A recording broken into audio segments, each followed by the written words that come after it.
السلام عليكم ورحمة الله وبركاته. أنا قبل ضياف كشعب جمهورية الصومال لأن كارهان اليردا وحن كهل لها أرمي يريدو بريان دويد نقصون نقنيه هو ها حسبيا المعارض كأصحاب المعارض كأي ليه قرن كنا ينجمينه حالي هاي نمكن معارض كو قرن كنا نجمي كرتان قرن كنا في يوم البو الله صهري دان هاي اليردا جمهورية الصومال لأن كارهان اليردا حسبي ككلمية waxaanu aad iyo aad u cambaaraynaynaa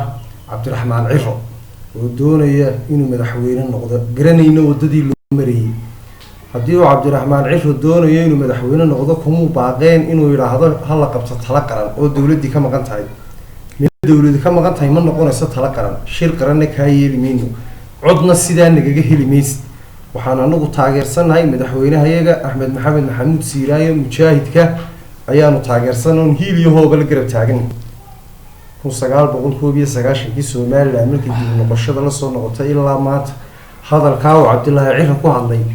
nin siyaasi oo reer Soomaaliland oo uu ka soo baxay hadalkaan niga ka soo baxay cid uu ka soo baxay weligay ma arag mana maqal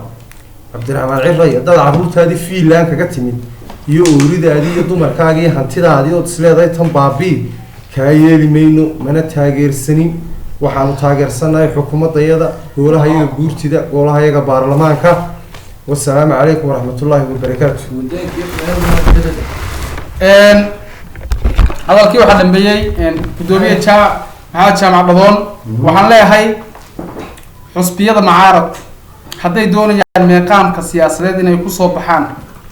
waa inay bedelaan habkan iyo nidaamkan ay ku socdaan sababtoo ah waxa arin laga xumaado oo laga yaqiiqsooda ah intay ka hadleen Yurub yiri Soomaaliland oo nabad ka jirto oo xasiloon dagaal ka dhaco nimanka arinkooda waa arin laga xumaado. Assalaamu calaykum waraxmatullaahi wabarakaatuh.